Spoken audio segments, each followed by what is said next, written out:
I just want to say thank you, Dr. Craig, for showing up here. You are a part of my weekly podcast listening, you and Kevin, along with your Defenders podcast. I listen Really? to it everyone's, yes. Wow. I like to mix things up a little bit.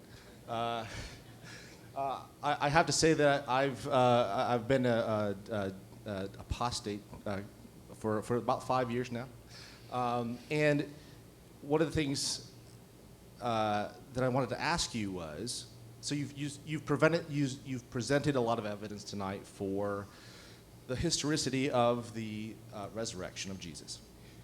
Now, I don't know if that you expect that to go in the needle to peg it all the way to 100. I doubt that you do, but there are obviously people that don't accept it as compelling. As what? As compelling. Myself included, and I don't mean that necessarily in the philosophical sense, but just Okay, good. Yeah, because I'm not claiming it's compelling in the philosophical sense. right. But compelling in that it just persuasive. doesn't swing it over from the 50% plus a feather kind of thing to tip me over the edge.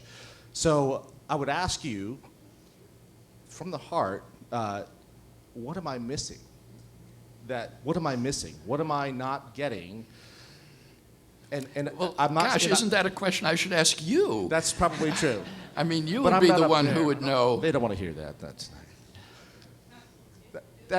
But I'm not the only one. I'm not the only. Yeah. I guess maybe what are we? What are people not getting? Why isn't that enough? To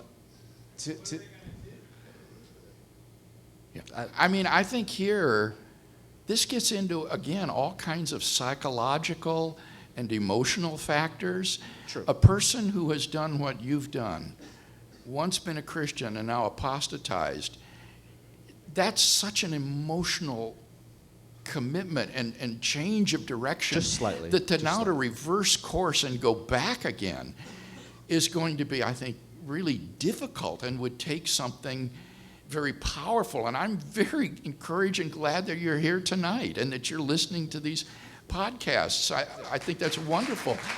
But it may just be that you may have a lot of emotional baggage and psychological things to work through that are preventing you from being persuaded by the evidence. But I think the evidence itself speaks for itself. It's not philosophically compelling, as you say, but I do think it's good enough to ground faith rationally, especially when you combine it with the arguments for God's existence, like cosmological, teleological, moral arguments. The cumulative case for Christianity, I think, is impressive. It's like in a court of law where there may not be any single piece of evidence that convicts the accused as guilty, but it will be the cumulative force of the evidence, 20% from the cosmological argument, 30% from the teleological argument, 15% from the resurrection of Jesus, say.